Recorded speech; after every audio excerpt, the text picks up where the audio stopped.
안녕하세요. 오늘은 소그룹 6번째 시간입니다. 저번 주에는 저희가 중풍병자의 이야기를 다뤘는데 오늘은 마태가 부르심을 받는 장면을 같이 나누고자 합니다. 마가복음 2장 13절에서 14절의 내용인데요. 제가 읽도록 하겠습니다.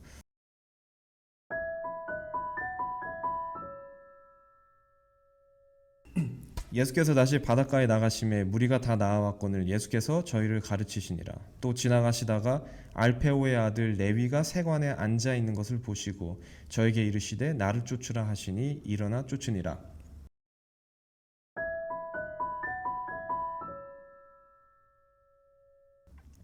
마태가 부르심을 받는 장면입니다.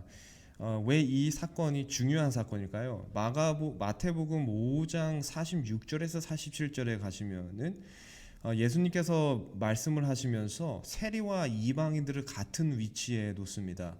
예수님께서 그렇게 생각하셨다는 것이 아니라 당시 생각했던 사람들의 생각을 이용하신 건데요. 당시 세리의 위치들이 이방인들의 위치와 다르지 않았다는 것이죠. 더불어서 마태복음 21장 31절에는 세리들이 창기들과 같이 비교되어 있어요. 그래서 세리들의 위치가 창기들의 위치와 별로 다르지 않다는 것인데요. 세리들의 위치가 상당히 좋지 않았습니다. 이방인들과 창기들의 위치와 별로 다를 것이 없었다는 것이죠. 근데 이 세리 마태를 예수님께서 지금 부르신 거예요. 그러니까 위치가 좋지 않은 사람을 불렀다는 것은 자기의 위치도 의태롭게 할 수 있다는 뜻이거든요. 이것을 시대소망 273페이지에는 이렇게 설명을 하고 있어요. 마태를 불러서 그리스도의 제자 중 하나가 되게 하신 것은 큰 분노를 일으켰다.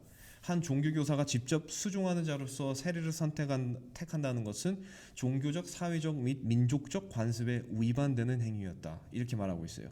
그러니까 지금 두 가지를 말하고 있는데 첫 번째로 분노를 일으키는 행위고 두 번째로 관습에 위반되는 행위였다. 이렇게 하고 있어요.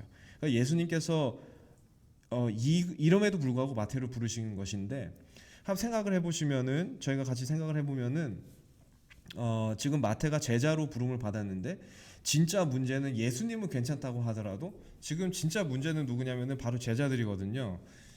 지금 제자들의 바램은 예수님께서 왕이 되는 것이었는데 한 가지 굉장히 제자들에게 끊임없이 의문이 들게 하는 것은 왜 예루살렘의 지도자들이 예수님을 무시하고 거절하고 인정하지 않은 것일까? 바로 이것이었거든요. 근데 만약에 마태가 자기들과 똑같이 예수님을 따르는 제자가 된다면은 예수님의 위치가 더 좋아지는 것이 아니라 오히려 더 나빠지는 것이거든요. 그러니까 제자들에게는 별로 달가운 일은 아니죠. 별로 환영할 일은 아닙니다. 왜냐면은 마태가 예수님의 제자가 됨으로써 자기들의 꿈과 더 멀어질 수 있거든요. 예수님께서는 여전히 거절을 받으실 것이고 여전히 예루살렘의 지도자들에게 이해받지 못할 것이고 그럼에도 불구하고 예수님께서 마태를 선택하신다는 것은 굉장한 사건인 것이죠. 그렇다면 예수님께서는 왜 마태를 부르셨을까요? 많은 다른 사람들도 있었을 텐데 오히려 예수님의 위치를 더 유리하게 해줄 수 있는 제자들이 있었을 텐데 왜 오히려 위치를 깎아내릴 그런 세리 마태를 부르셨을까요? 이 질문을 저희가 다음 질문과 같이 풀고자 합니다.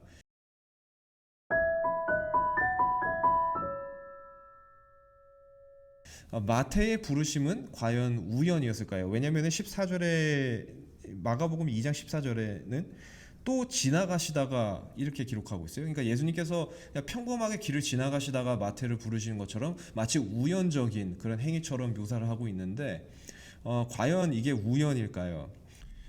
누가복음 7장 29절에 이런 말씀이 기록되어 있습니다. 모든 백성과 세리들은 이미 요한의 침례를 받은지라 이 말씀을 듣고 하나님을 의롭다 하되. 그러니까 지금 이 구절을 이해하면은 이미 세리들이 침례 요한의 말을 듣고 죄를 깨닫고 이제 침례를 받았다는 내용인데 마태가 여기에 포함되어 있었는지 포함되어 있지 않았는지는 저희가 알 수 없지만 이미 세리라는 집단 안에 자기들도 복음에 초청을 되었다는 희망과 확신이 이미 떠돌았던 것 같습니다. 마태도 아마도 이런 소식을 들었을 가능성이 있겠죠. 시대소망 272페이지에는 이렇게 이것을 기록하고 있어요. 마태는 구주의 가르침에 귀를 기울였다. 자각시키는 하나님의 영이 그의 죄악됨을 드러냈을 때에 그는 그리스도에게서 도움을 구하기를 갈망하였다. 그러니까 지금 마태가 예수님의 설교를 이미 들었다는 것이죠. 그런데 예수님의 설교를 들었을 때에, 가르침에 귀를 기울였을 때에 하나님의 영이, 그러니까 성령이 그의 죄악됨을 드러냈을 때 그는 그리스도에게서 도움을 구하기를 갈망하였다, 이렇게 말을 하고 있어요.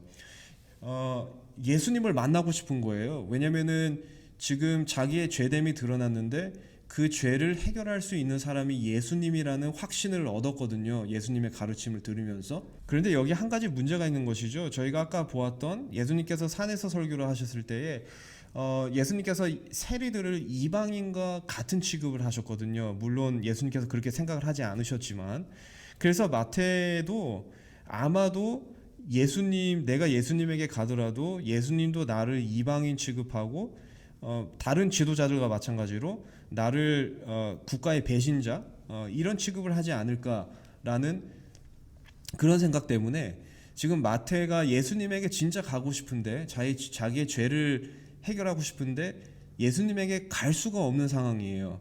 자신감이 없는 것이죠. 그래서 예수님께서 마태에게 오신 것입니다. 마태가 예수님에게 나오지 못하기 때문에 예수님께서 마태의 마음을 보시고 마태에게 먼저 오신 것이죠.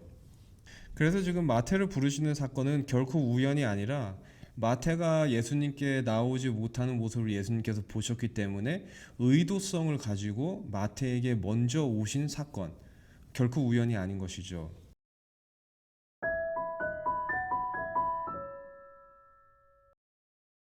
어쩌면은 오늘날에도 마태와 비슷한 처지에 있는 그런 많은 사람들이 있을 거라고 생각이 됩니다. 예수님에게 정말 나아가고 싶지만 어떤 상황이나 어려운 처지 때문에 예수님에게 나아갈 수 없는 그런 상황에 있는 사람들, 바빠서 예수님에게 나가지 못하는 사람들, 혹은 개인의 문화나 가족의 문화 때문에 예수님에게 나가기를 차단된 사람들, 그런 많은 사람들이 있을 것 같아요.